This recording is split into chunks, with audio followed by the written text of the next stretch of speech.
tarde, estamos chegando. O programa Gente que Fala está no ar, 12:01 agora. Eu sou o Mauro Friesman. Nossa audiência nos acompanha pela Rádio Trianon AM 740 de São Paulo, pela Rádio Universal AM 810 de Santos e também nas redes sociais. Imagens no nosso Instagram, também no Facebook e do nosso canal no YouTube.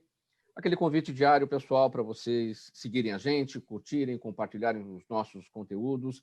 Tem também aquela interação com o programa pelo nosso WhatsApp, 973350038, 973350038, é o número aqui para suas mensagens. E nas redes sociais, sempre marcando a hashtag Programa Gente que Fala. Segunda-feira, iniciando mais uma semana com muito empenho, com muita dedicação. Saúde a todos nós. Que tudo dê certo, vamos para a nossa bancada, vamos colocar em campo o nosso time. Eu escalo primeiro o vereador paulistano, Eduardo Suplicy, do PT. Tudo bem, vereador Suplicy? Seja bem-vindo. Muito bem, obrigado, Mauro Friesman. É uma satisfação ter sido convidado aqui para falar no Gente que Fala, na hora certa, e em companhia do Juliano Medeiros, da Alcides Neto, do Cândido Vacareza, e de todos vocês. Obrigado pelo convite. Obrigado pela presença, vereador. Também conosco, Juliano Medeiros, presidente nacional do PSOL. Tudo bem, Juliano? Boa tarde. Tudo bem, Mauro? Um prazer estar com vocês também. Deixar um abraço especial para o nosso querido, sempre senador Eduardo Suplicy, também para o Dalcides e para o Cândido Vacareza. Vamos fazer um bom debate hoje aqui.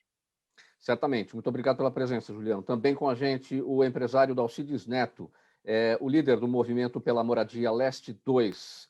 E o Dalcides é filiado ao Podemos. Tudo bem, Dalcides? Boa tarde. Boa tarde, Mauro Friesman. Tudo bem com você?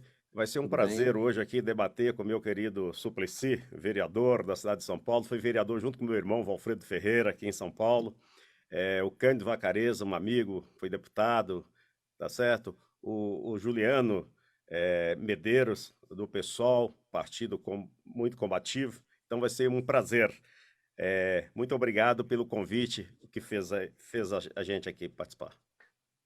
Muito obrigado pela presença, Dalcides Neto. E fechando aqui a nossa bancada, o doutor Cândido Vacareza, médico, ex-deputado estadual aqui na Assembleia de São Paulo, ex-deputado federal, filiado ao Avante, é o atual diretor do Hospital Municipal Dr. Inácio Proença de Gouveia, na Moca. Tudo bem, Vacareza? Bem-vindo. Obrigado, boa tarde, Mauro. É uma satisfação imensa estar aqui com você e um prazer muito grande estar com o nosso senador Suplicy, amigo de muito tempo, com o Neto, que eu também conheço e militamos juntos há muitos anos, e com o Juliano, que é um jovem ascendente na política nacional, presidente de um grande partido de esquerda, que é o PSOL. 12:04, vamos ao nosso primeiro assunto por aqui nessa edição do programa Gente que Fala. Olha, minha gente, o futebol está de volta às manchetes, mas não pelas conquistas dos nossos craques. O assunto começou a ferver na semana passada, quando a Conmebol transferiu a Copa América para o Brasil, nesse período em que o país vê a pandemia voltar a crescer e deve atingir 500 mil de mortos pela Covid-19. E o clima esquentou mais com o anúncio de um possível boicote da seleção brasileira a esse evento, com o afastamento do presidente da CBF por assédio a uma funcionária e também com a divulgação de uma possível troca de técnico para agradar ao presidente Jair Bolsonaro. Muito bem, pessoal, a notícia da manhã é que os jogadores da seleção brasileira decidiram que vão disputar a Copa América, essa aqui é a atualização da nossa nota, mas para a nossa análise aqui, para o nosso debate, vereador Suplicy, eu começo com o senhor, por favor. As entidades do futebol, tradicionalmente, cuidam para manter o esporte longe do futebol. O que é que está acontecendo nesse momento em que isso não foi possível dessa vez? Bem, nós brasileiros amamos muito o futebol, para nós é tão importante e cada um de nós acompanha muito bem o seu time. Eu sou torcedor do Santos, porque meu pai foi fundador do Santos Futebol Clube aos 16 anos, eu jogava no time amador do Santos Futebol Clube, me levava para, quando eu era menino, assistir os jogos do Santos, e eu passei a ser torcedor do Santos desde Mangael Vivan, Ramiro Formiga e Zito,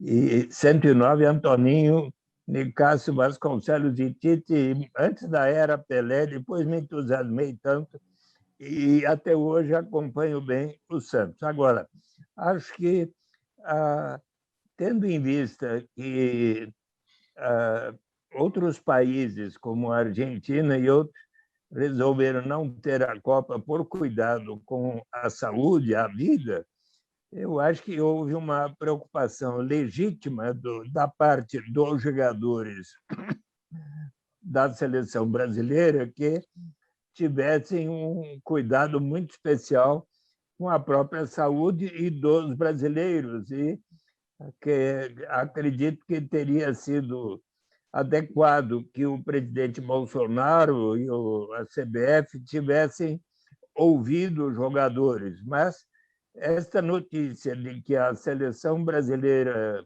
os jogadores resolveram então participar, acho que tem que ser respeitada. Certamente eles tiveram assegurados o cuidado muito forte que vai haver com respeito à saúde de cada um. Acho estranho essa notícia de que o presidente estaria querendo remover o Tite, que tem sido um técnico de grande capacidade, que acumulou vitórias e muito respeitado pelos jogadores. Eu acho que uma interferência dessa natureza, o presidente da República querer mover o técnico Tite por causa de uma visão política diferente que ele tem, aliás, uma visão mais progressista, eu acho que isso seria o fim da picada e atrapalharia muito a própria harmonia entre o técnico e os jogadores, né? Com respeito à saída do presidente da Confederação Brasileira de Futebol por desrespeito a uma funcionária, bem, isso é algo que, de fato, é compreensível que uma pessoa que assim agiu não possa permanecer num cargo tão importante que é acompanhado por toda a população brasileira, como o presidente da CBF. Então, eu não conheço os detalhes, mas se ele cometeu assédio, então acho que é próprio que ele então não continue na presidência da CBF. E importante também que a população, nós torcedores, tenhamos também todo o cuidado para prevenir qualquer ação que venha a causar aumento do contágio do Covid. Então, para os torcedores, é muito importante que tomemos os devidos cuidados. Não ter aglomerações nos estádios, que não vai poder haver, mas também nos próprios lugares onde estaremos assistindo jogos pela televisão. Temos que ter todo o cuidado para evitar as aglomerações indevidas. Doutor Cândido Vacarezza, vamos lá. Então, como eu destaquei aqui, os jogadores da seleção brasileira decidiram que participarão da Copa América, mas a nossa análise aqui, o nosso debate, o futebol pesando sobre o esporte pesando sobre o futebol, ou seja, a politização do futebol, e os riscos desse tipo de situação. Há pouco tempo a gente viu, ao longo aqui da pandemia, as manifestações de torcidas organizadas, antifascistas, enfim, já houve ali uma mistura entre esporte e política naquele momento. Os riscos de tudo isso? Olha, Mauro, e todos os ouvintes, do Gente que Fala e nossos companheiros aqui no debate, eu vou falar como médico. Eu acho que o Brasil, infelizmente, não tomou e nem vem tomando medidas adequadas no enfrentamento do Covid. No começo, ninguém sabia direito onde ia dar. Vamos fazer justiça. Mas pouco tempo depois, todo mundo já sabia que nós estávamos vivendo na maior crise sanitária que todas as pessoas que estão vivendo hoje no mundo assistiram. Então, sobre esse problema da Copa, página virada, os jogadores já decidiram que virão, mas tem uma coisa que o governo brasileiro tem que garantir. Todas as pessoas que entrarem no Brasil têm que estar vacinadas. E aí o Brasil pode, inclusive, além de eleger as 2 vacinas que está se usando aqui no Brasil, outras que sejam reconhecidas no mundo como efetivas. Não pode entrar uma pessoa não vacinada no Brasil, porque se entrar uma pessoa não vacinada, essa pessoa pode ser portadora do vírus, que 80% das pessoas que contraem a doença não tem nenhuma manifestação. Então, só o fato de medir a temperatura, ou ver se a pessoa está espirrando ou não, ou se teve febre ou não é garantia que não tem contágio. Essa pessoa que traz uma outra cepa de vírus pode se misturar com a população. Então, não só são os jogadores, são os acompanhantes, são as pessoas que vêm para o Brasil. Então, acho que esses cuidados, infelizmente, ainda o governo federal não está tratando direito a questão da pandemia. Juliano Medeiros, sua observação sobre esse tema. Olha, Mauro, eu acho que, antes de mais nada, é uma boa surpresa que haja esse nível de indignação, de revolta, até de surpresa, entre comissão técnica, jogadores da seleção brasileira. Vamos combinar, a seleção brasileira não é formada exatamente por lideranças de esquerda, são jogadores de futebol que, em geral, não se envolvem com temas da política. Muitos deles levam a vida confortável longe do país, buscando não se envolver em temas polêmicos para garantir seus patrocínios. E o que nós vimos essa semana, com todo o debate em torno da participação da seleção e, em particular, a liderança exercida pelo Tite, é uma agradável surpresa. Agradável surpresa em que sentido? Não que seja agradável um presidente da República interferir na Federação de Futebol, não que seja agradável um campeonato de futebol das dimensões da Copa América ser realizada quando o Brasil tem quase 500 mil de mortes.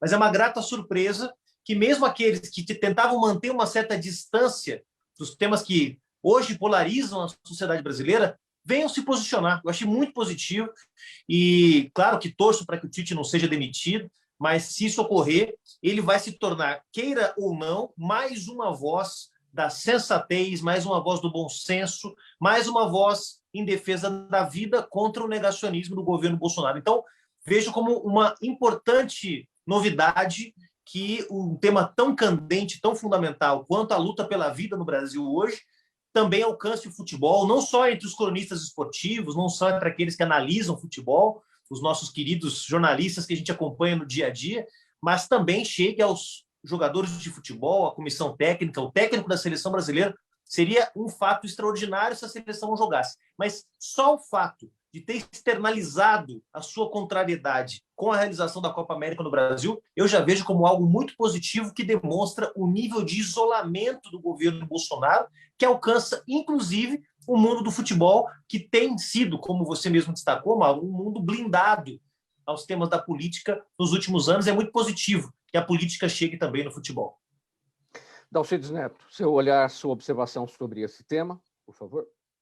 Meu querido Mauro, veja só, o nosso país, a população é apaixonada por futebol e carnaval. Mas se nós olharmos, existe uma pesquisa que mais de 80% da população é contra essa Copa aqui no Brasil nesse momento.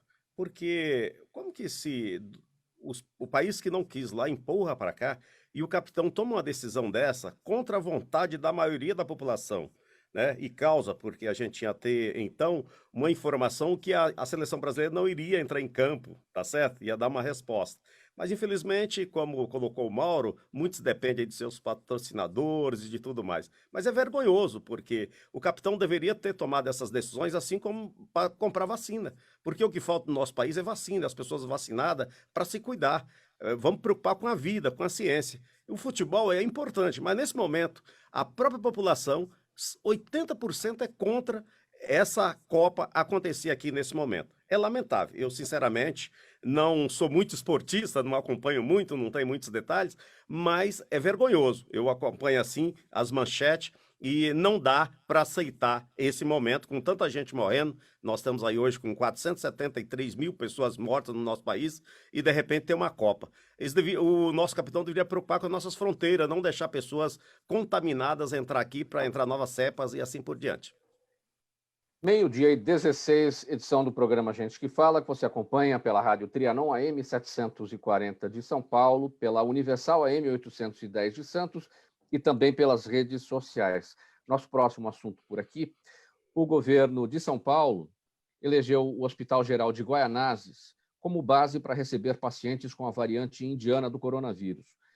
E esse hospital foi escolhido por questões técnicas e por estar próximo do aeroporto de Guarulhos.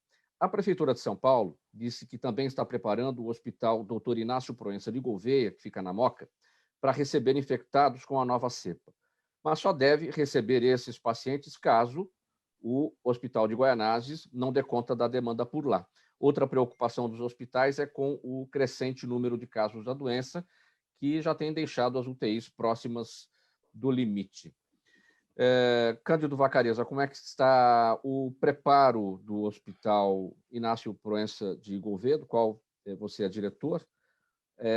As mudanças, parece que são novos 250 leitos, não é isso? Pelo menos era uma informação recente do secretário Edson Aparecido. É isso? Ô, Mauro, primeiro me permita, não é fazendo uma correção a você, mas as pessoas no Brasil começaram a chamar de cepa indiana. Não é bom a gente dar nome de um país, porque isso pode gerar preconceito, porque o fato de, como teve uma mutação na Índia, pode ter uma no Brasil amanhã, e as pessoas começam a caracterizar, como foi o caso da gripe espanhola, que bem surgiu na Espanha, chamada de gripe espanhola, e você demoniza um determinado lugar. O nome dessa cepa, infelizmente... A gripe espanhola surgiu nos Estados Unidos. Exatamente. Então, o nome dessa cepa é B.1.617. Então, eu sei que para as pessoas falarem B.1.617 fica difícil, mas vamos chamar de cepa B, ou nova variante. Essa nova variante ela é muito perigosa, porque ela infecta 50% de vezes mais rápido do que a outra e leva a óbito 50% vezes, ou seja, mais da metade a rapidez com que ela leva ao óbito. Então, ela é muito mais grave. Foi a mais grave que já apareceu. São Paulo está se preparando para evitar uma disseminação dessa cepa. O governo do estado já decidiu um hospital, que é o Hospital de Guaianazes, com 200 leitos, que vai cuidar se, porventura, ela circule aqui. Todos nós já desconfiamos, inclusive tem 2 casos que provavelmente já circulou no aeroporto de Cumbica. E o que nós fizemos no município é um processo que o secretário Edson fez, é como se fosse uma medida de segurança que, se precisar, nós temos como dar uma resposta rápida. Se o secretário disser para mim hoje, olha, nós temos que garantir, nós já fizemos as reformas no Hospital Inácio Proença de Gouveia para segurar a cepa. Eu só queria aproveitar a oportunidade, para pedir para a população o seguinte: primeiro, não acreditar em conversa de que a vacina não resolve, ou prefiro essa ou aquela vacina. O único meio de você combater o vírus de forma definitiva é com a vacina. No meu hospital, por exemplo, hoje tem várias pessoas entubadas, mas o número de idosos é menor do que o número de jovens. Não é porque as cepas novas estão atingindo mais os jovens, é porque os idosos estão protegidos. Nos países onde a vacinação ampliou, já tem muitos países que o pessoal não está precisando mais usar máscara, já está começando a voltar a uma vida dita normal. Então, é a vacina. Enquanto não chega a vacina, nós temos que usar máscara, manter um afastamento social e fazer higiene das mãos. Infelizmente, nós não tivemos aqui no Brasil um comandante. O governo Bolsonaro, o governo do presidente, foi muito ruim no combate à crise, porque ele teria que, desde o começo, usar a televisão não para combater isolamento social e para combater governador, mas para explicar à população o que era o coronavírus, para pedir para a população manter o isolamento social, o afastamento, para lavar as mãos, porque você pega o vírus pela boca, pelo nariz e pelos olhos. Por isso que é importante usar máscara, porque você evita as gotículas. Segundo, é importante lavar as mãos, porque se alguém espirrar, pegar numa maçaneta, você evita da pessoa pegar na maçaneta. E manter distanciamento, porque a transmissão vai pela gotícula de saliva, ou de espirro, ou de pessoas que falam e saem uma gotícula. Então, se você está distanciado, essa gotícula não chega. Desculpe a demora, mas é que eu aproveitei para dar uma visão global.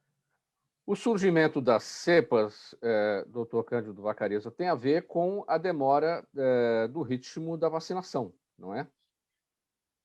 Indiretamente, porque por que surgem cepas novas? O vírus ele vai se reproduzindo e, ao se reproduzir, tem alterações no código genético do vírus. Essas alterações são chamadas de mutação. Então, quando tem uma mutação, ele é o mesmo vírus, mas ele é um pouquinho diferente. Então, por ser um pouquinho diferente, ele tem outras qualidades. Então, você tem vários vírus que você tem uma mutação. Vou dar o exemplo do H1N1.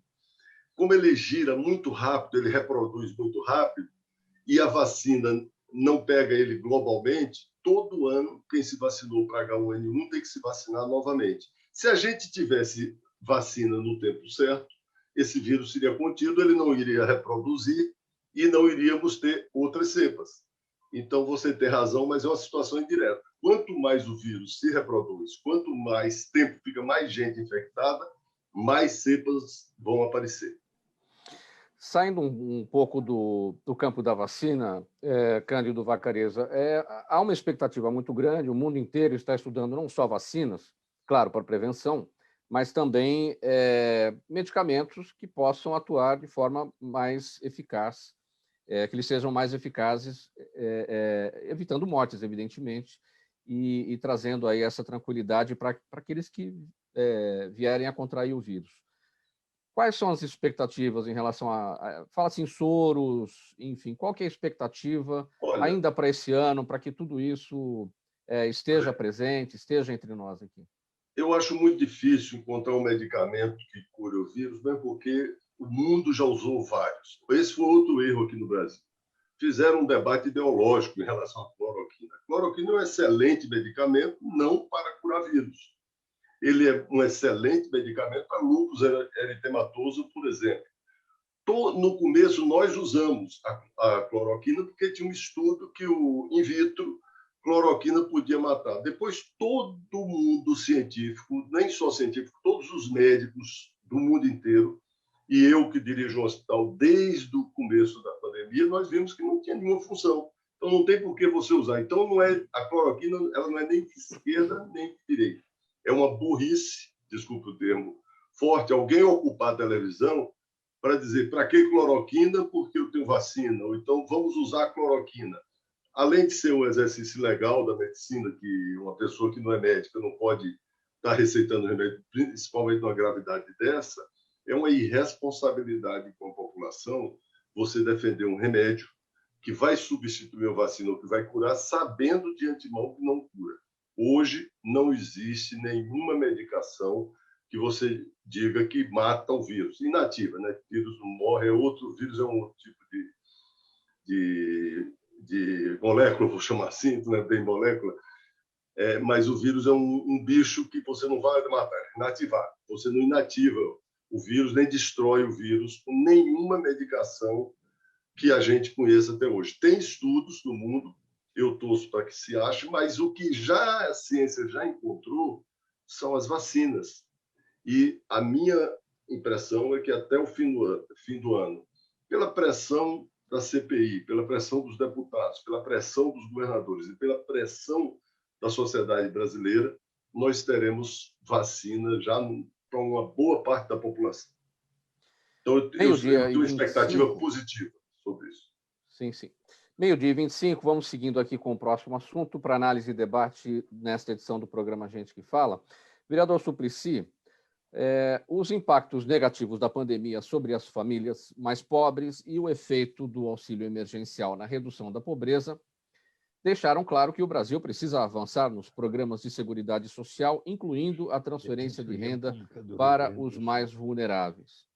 E uma boa novidade nesse tema foi a decisão do STF, no mês passado, de obrigar o governo a criar um programa de renda básica previsto numa lei aprovada há 17 anos, de autoria sua, enquanto senador, e essa lei nunca saiu do papel, vereador Suplicy.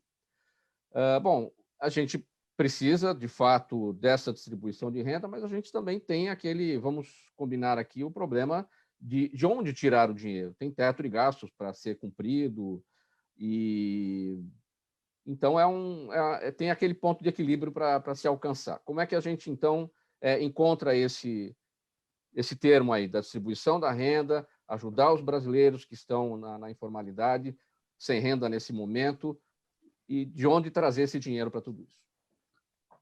Creio que tenha sido muito importante a iniciativa da Defensoria Pública do Rio Grande do Sul, que, em nome de um morador de rua de Porto Alegre, o senhor Alexandre da Silva Português, 51 anos, com epilepsia, que tinha ganho algo como R$ 89 do Bolsa Família, que ele devesse ter o direito à renda básica de cidadania, conforme a lei, define a lei 10.835 de 2004. O Brasil foi o primeiro país do mundo cujo Congresso Nacional, por todos os seus partidos, aprovou a lei para instituir a renda básica de cidadania, mas diz a lei que, por uma sugestão do então relator, senador Francelino Pereira, que fosse instituído por etapas a critério do Poder Executivo, começando pelos mais necessitados, como, portanto, faz o Bolsa Família, hoje o auxílio emergencial. Mas é fato que, passados 17 anos da sanção da lei pelo presidente Lula, numa belíssima cerimônia, eu estava presente, inclusive, a maior autoridade sobre o tema, Felipe Vampares, professor da Universidade Católica de Louvain, fundador da Basic Income Earth Network. Por acaso, eu hoje de manhã tive um diálogo de 1h30 com ele e comentei, inclusive, a respeito disso. Foi o defensor público federal de categoria especial, Gustavo Zortea da Silva, que ingressou com um mandado de injunção perante o presidente Jair Bolsonaro para que o seu governo venha a regulamentar essa lei. De pronto, o ministro designado relator, Marco Aurélio Mello, deu um parecer favorável, inclusive que deveria ser definido como um salário mínimo e para ser instituído no prazo de 1 ano, mas, posteriormente, o ministro Gilmar Mendes e Dias Toffoli, seguido pelos demais, acabaram chegando, no dia 26 de abril, a uma conclusão, dizendo que, no ano fiscal de 2002, deverá ser o início da regulamentação desta lei, começando por todos aqueles que estejam em situação de pobreza extrema, pobreza absoluta, para terem uma renda básica suficiente para atender às suas necessidades vitais, sobretudo de alimentação, saúde e educação, mas que isso possa ser iniciado em 2002 para daí prosseguir a regulamentação progressiva. Pois bem, eu acho que esta decisão é de grande importância. Eu até terei um diálogo dia 21 de junho. Você sabe, Mauro, se me permite, eu vou dizer aqui que ganhei um presente do presidente Luiz Inácio Lula da Silva. Ele marcou comigo às 18 horas da tarde de segunda-feira, dia 21, um diálogo comigo sobre a renda básica de cidadania. Como o presidente Lula, inclusive, é um potencial possível candidato à presidência, mas eu tenho a impressão que, com essa decisão do Supremo Tribunal Federal, os candidatos a presidente de todos os partidos deverão ter no seu programa a instituição da renda básica de cidadania, o que significará estarmos todos pensando em qual será a maneira de financiar a renda básica de cidadania, que um dia será igual para todos. Mas como assim? Até para o Mauro Friesman, o Cândido Vacarezza, o Dalcides Neto, o Juliano Medeiros, o Eduardo Suplicy, todos, o Pelé, a Xuxa, o Jair Bolsonaro, o Paulo Guedes e o mais bem-sucedido empresário brasileiro, sim, mas, obviamente, os que temos mais colaboraremos para que nós próprios e todos os demais venhamos a receber. E daí teremos todas as vantagens que são hoje defendidas por um número crescente de laureados com o Prêmio Nobel de Economia e, inclusive, por um dos mais importantes estadistas hoje no Brasil, aliás, no mundo, que é qual é aquele estadista, na opinião de vocês, que é considerado, quem sabe, o mais respeitável, o que mais tem defendido a realização da justiça para que possa haver paz no mundo. Qual é, Mauro? Por favor, diga. Mas só um instantinho, vereador. A gente está falando da sua lei 10.835 de 2004, que estabelece o direito de todos os brasileiros de terem a renda básica de cidadania. Certo. Mas nesse momento de epidemia, nesse momento, muita gente desempregada, muita gente que perdeu renda, aquele buraco que a gente tem que sair, como fazer um reforço em políticas sociais, sem comprometer, sem impacto fiscal, sem comprometer o aumento de gastos. Qual é o caminho das pedras agora, vereador Suplicy, nesse momento? Certamente. Para essas pessoas, não todos os brasileiros. Certamente deveria haver o pagamento do auxílio emergencial em nível razoável que possa assegurar o direito à vida com dignidade para todas aquelas pessoas e famílias que estejam em condições de pobreza extrema, de pobreza absoluta. Mas nós precisamos, e agora com essa decisão do Supremo Tribunal Federal, chegar mais rapidamente àquilo que eu não sei se você conhece já, se me permite, vou aqui mostrar a vocês o livro do Papa Francisco. Você já conhece? Vamos Sonhar Juntos? Não tive a oportunidade de ler, mas conhecemos. Já leu o livro? O Juliano Medeiros e o Dalcides Neto?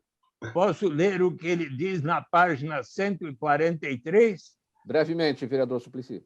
Vamos lá. Reconhecer o valor do trabalho não remunerado para a sociedade é vital para repensarmos o mundo pós-pandemia.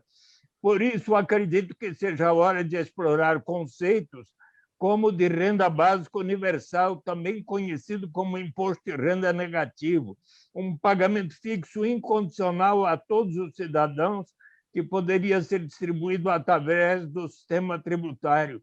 A renda básica universal poderia redefinir as relações no mercado laboral garantindo às pessoas a dignidade de rejeitar condições de trabalho que as aprisionam na pobreza. Daria aos indivíduos a segurança básica de que precisam, eliminando o estigma do seguro-desemprego, e facilitaria a mudança de um trabalho para outro, como cada vez mais os imperativos tecnológicos no mundo trabalhista exigem.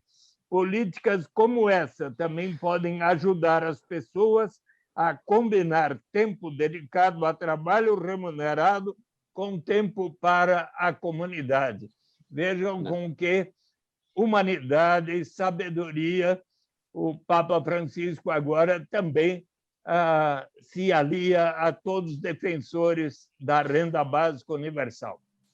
Faltando 23 minutos para uma, edição do programa Gente que Fala, Rádio Trianon AM 740 São Paulo, Universal AM 810 Santos. Você também nos vê pelas redes sociais, imagens no Instagram, do Facebook e do nosso canal no YouTube.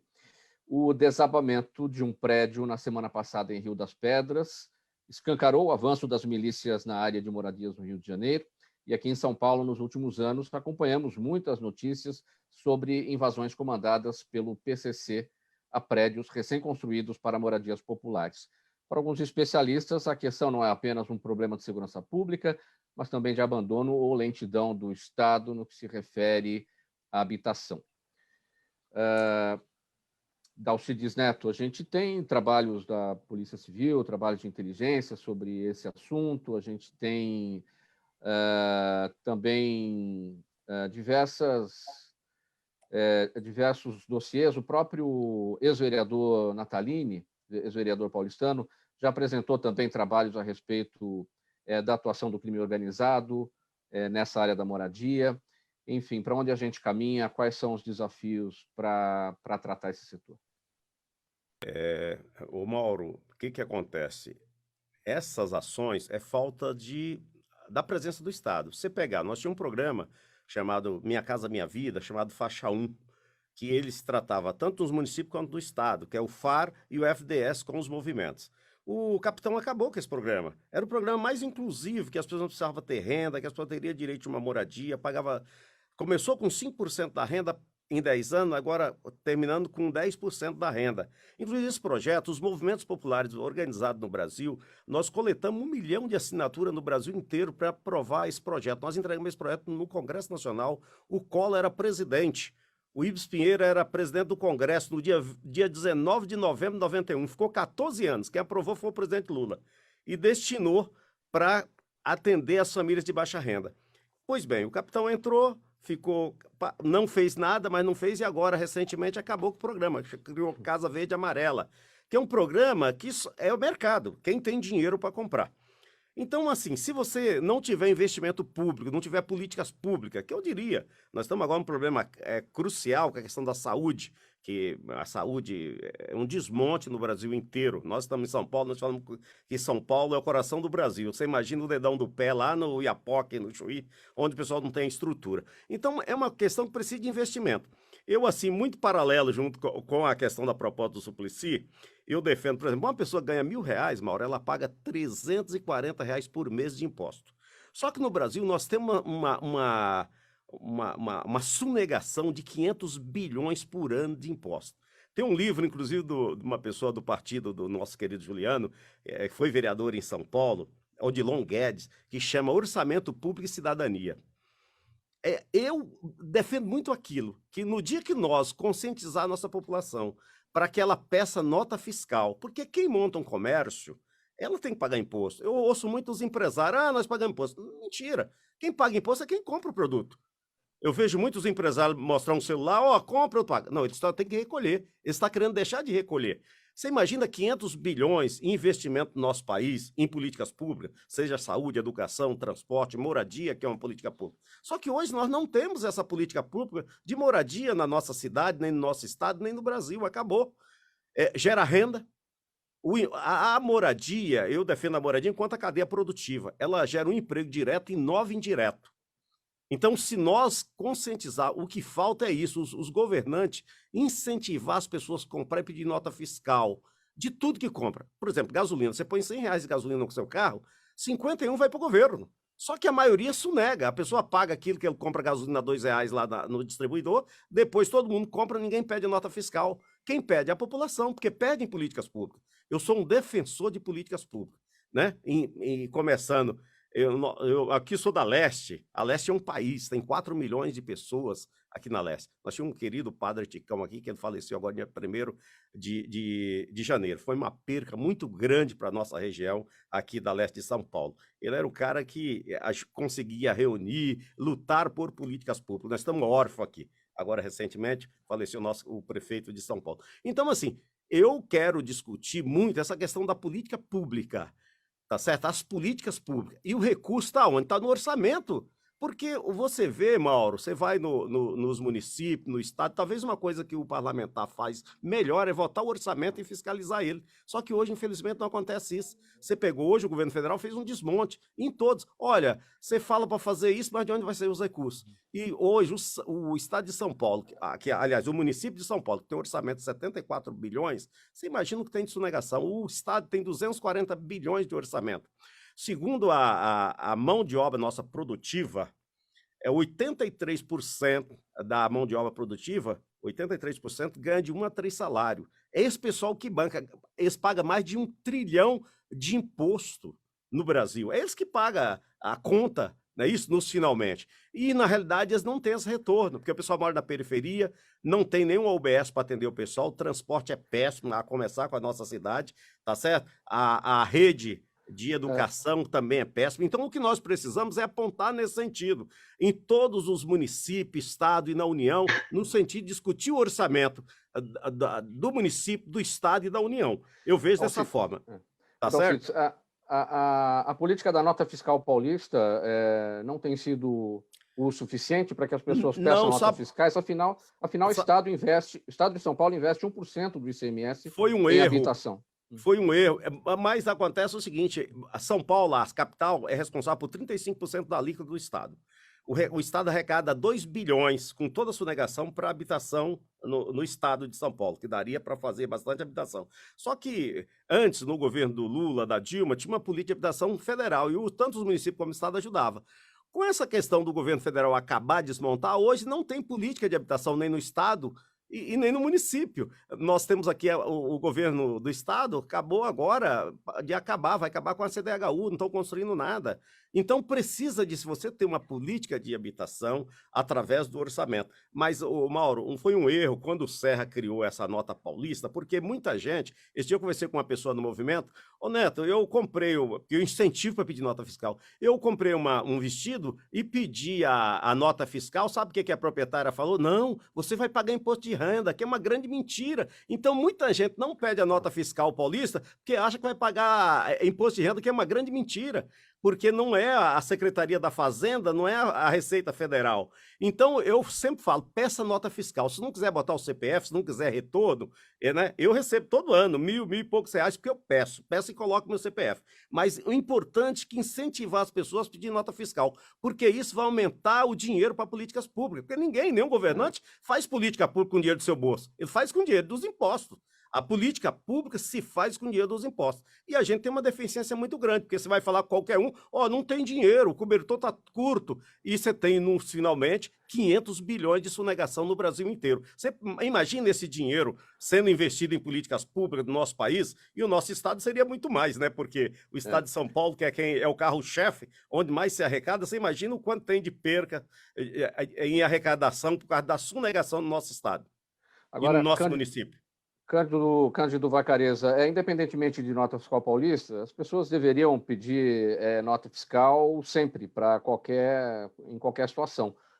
Enfim, mas voltando àquele ponto que eu destaquei aqui, o Estado de São Paulo investe 1% do ICMS em habitação, só que isso tem que ser renovado todo final de ano, na aprovação do orçamento do Estado na Assembleia Legislativa. Existe uma votação específica para aprovação, isso não é uma coisa definitiva, não é uma política permanente, é uma coisa que tem que ser renovada todos os anos no Estado de São Paulo, não é isso? Pela sua experiência na Assembleia de São Paulo, por favor, vereador. Olha, pela minha experiência, eu acho que uma das coisas, mas o senador Suplicy tem mais do que eu de parlamentar, mas uma das coisas mais importantes da ação parlamentar não é fazer leis, que o Brasil já tem lei demais. Inclusive, você vivenciou o processo que a gente fez de redução das leis de São Paulo, se chama consolidação das leis. Mas a fiscalização do orçamento e a aprovação do orçamento é necessária. Então, o problema de não fazer política pública ou não fazer a política habitacional não é porque tem que votar o orçamento. É necessário votar o orçamento. Tem, no caso de São Paulo, já está definido na Constituição que é 1% para habitação. Aí, os deputados têm que desdobrar de como aplicar esse dinheiro, se pode ser dividido regionalmente, como é que vai ser aplicado e quem vai executar é o governo federal. A parte de fiscalização cabe aos deputados estaduais. Então, eu acho bom ser aprovado anualmente detalhamento de para onde vai essa verba e permitir a fiscalização de como essa verba está sendo usada. Bom, vamos mudar de assunto agora, faltando 12 minutos para uma. Juliano, você, numa entrevista publicada em maio, mês passado, no Diário do Grande ABC, você disse ver um cenário favorável para a construção de uma frente de esquerda para enfrentar o presidente Jair Bolsonaro na eleição do ano que vem. Porém, afirma que o debate não pode ser feito a partir de um único nome como candidato inegociável. E, para você, a mesma leitura também deve ser aplicada na corrida aqui em São Paulo, ao Palácio dos Bandeirantes, conforme você destacou nessa entrevista ao Diário do Grande ABC. Quais são os desafios, Juliano Medeiros, em torno da definição desses nomes para a disputa federal e estadual?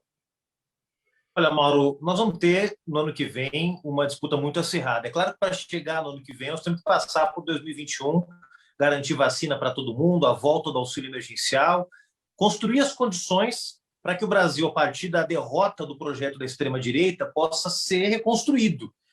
E quem está no páreo com mais força para apresentar uma saída para a crise que o país vive? Não é o bolsonarismo. O bolsonarismo ele é corresponsável pela crise que o Brasil vive. Aprofundou a política de ajuste fiscal, que asfixia do Estado, da sua capacidade de promover políticas públicas, engessou o orçamento e direcionou todas as suas energias para a manutenção do governo através da compra do Centrão. É assim que tem operado o bolsonarismo no poder nos últimos 2, 3 anos.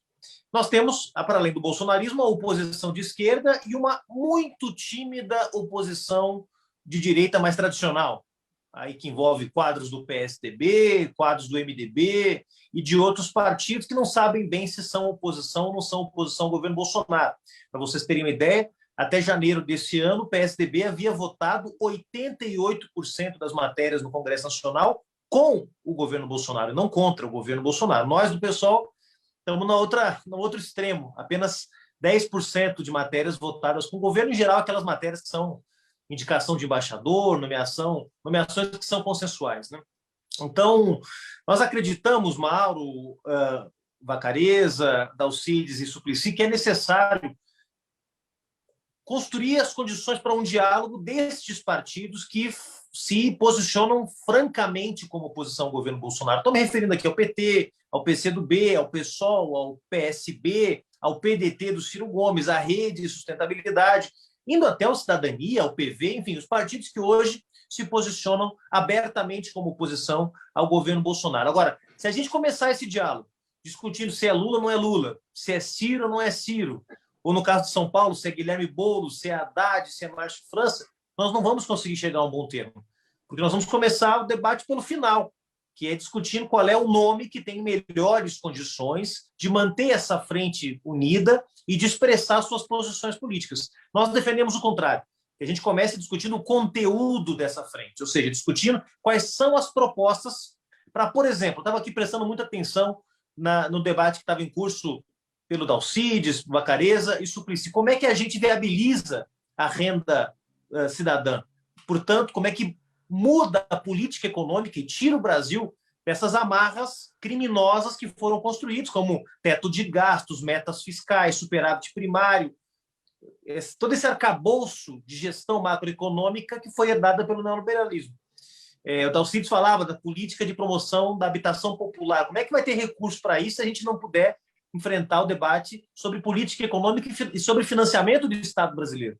Então, se a gente começa o debate sobre o conteúdo, e olha, vou falar para vocês, agora com a pandemia, talvez seja o melhor momento para discutir o papel do Estado, porque as pessoas sentiram na pele o que é o impacto, o efeito do desmonte do Estado. Então, discutir política econômica, discutir financiamento da saúde, discutir políticas sociais para quem está mais vulnerável, o melhor momento para fazer isso é agora. E quem está no Congresso Nacional lutando pelo auxílio, lutando pela vacina, lutando para garantir políticas sociais, é exatamente a oposição. Então, nós estamos trabalhando para que tenha um ambiente político para que se possa debater programa, propostas e só depois se discuta nomes. Sim, ficou claro o que você destacou, Juliano Medeiros, a importância do início do debate pelo conteúdo e não pelos eventuais nomes que possam disputar e definir chapas e tudo mais. Mas tem uma pergunta aqui importante da Vera Lima, nossa audiência no Facebook.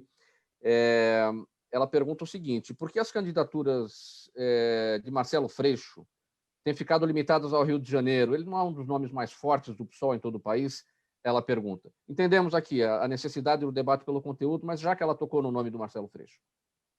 Não, veja bem, eu acho que é importante que os nomes se coloquem também. Eu não sou contra que o Marcelo Freixo, que o Lula, que o Ciro, que o Guilherme Boulos, que o Haddad, quem quer que seja, apresente seu nome e diga: olha, eu estou à disposição para liderar o processo de unidade das esquerdas. Eu não acho isso um problema, quero deixar isso muito claro.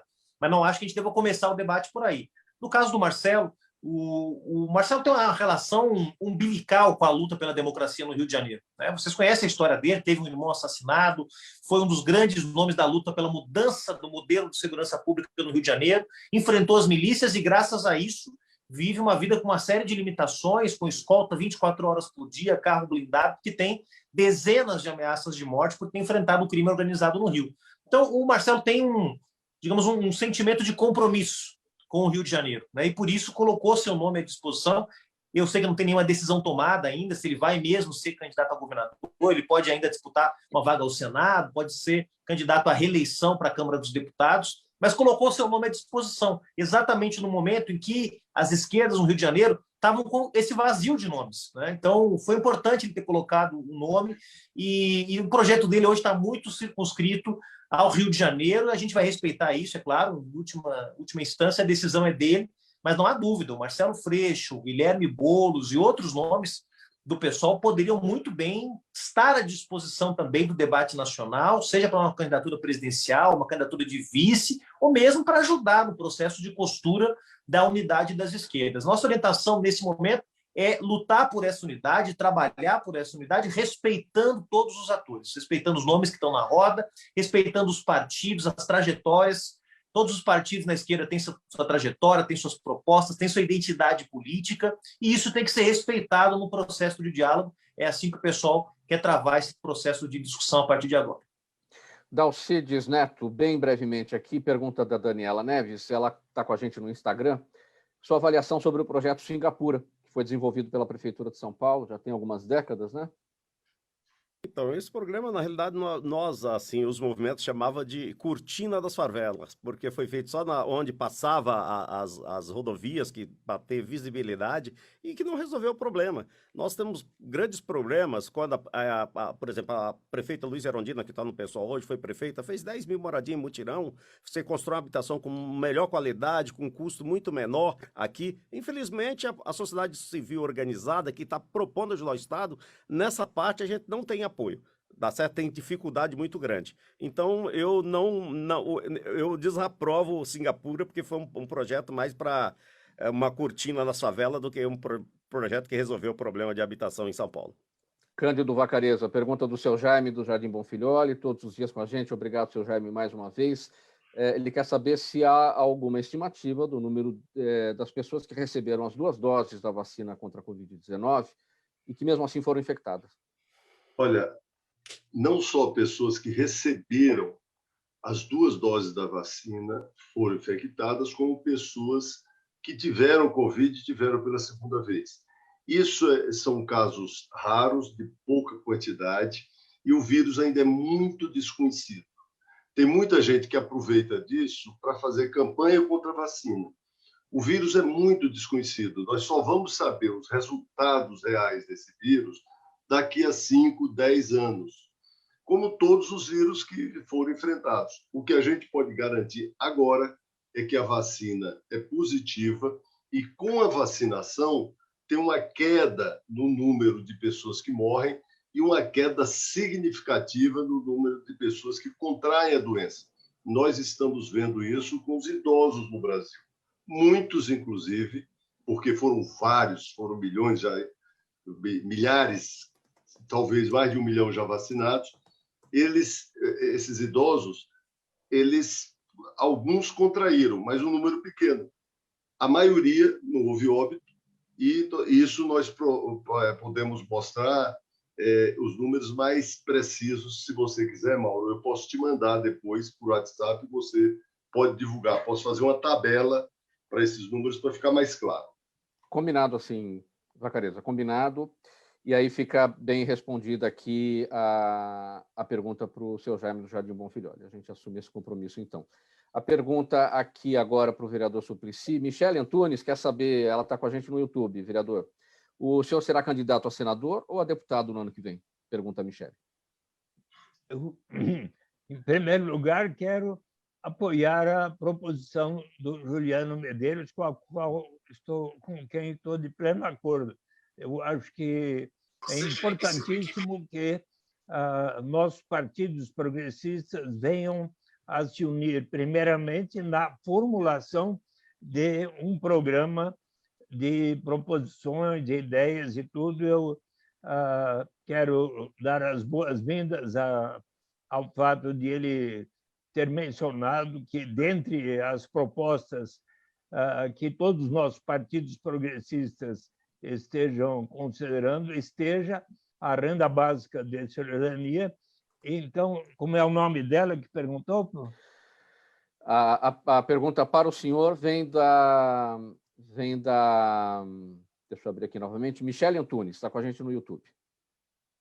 Tele Antunes? Michele Antunes. Bem brevemente, vereador, nosso tempo já está em cima. Antunes, mas então eu gostaria de lhe dizer que o meu compromisso é de ajudar todos os partidos políticos. Se eu puder até persuadir o Bolsonaro, tenho tentado, mas sabe que eu mandei para ele um livro, A Utopia, para ver se ele aprendia as lições. O gabinete dele agradeceu, mas não diz que ele tenha lido o livro, que tão bem fundamenta a renda básica de cidadania. Mas eu me coloco à disposição de todos os partidos e, presentemente, eu acho que a minha tarefa, ao completar 80 anos, é fazer tudo para que a renda básica de cidadania se torne uma realidade. Possivelmente, eu quero colaborar com isso e está inteiramente em aberto.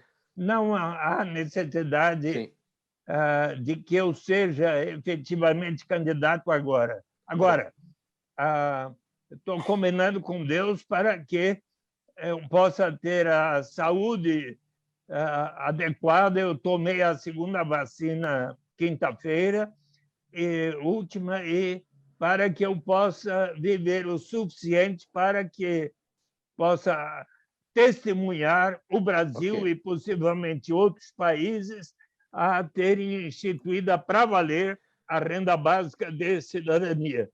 Então, agradeço muito a pergunta dela, mas essa é a minha resposta. Não temos tempo aqui para a despedida de vocês, mas o nosso agradecimento aqui, em nome da equipe do programa Gente que Fala, termina essa edição de segunda-feira. Quero agradecer a presença de todos, o sempre senador Eduardo Suplicy, vereador paulistano do PT, o presidente nacional do PSOL, Juliano Medeiros, o Dalcides Neto, empresário, ele é o líder do Movimento pela Moradia Leste 2, filiado ao Podemos, e o Cândido Vacareza, ex-deputado estadual, ex-deputado federal, médico, filiado ao Avante, é o atual diretor do Hospital Municipal Dr. Inácio Proença de Gouveia. Eu não tenho tempo aqui para a nossa ficha técnica, só vou chamar aqui o Dermeval Pereira, está chegando na sequência da Rádio Trianon, para ficar com você, da 1 às 2, e a partir das 2 da tarde, o André e você, apresentado pelo André Lúcio Nicoli. Obrigado pela audiência de todos. Tchau, até amanhã.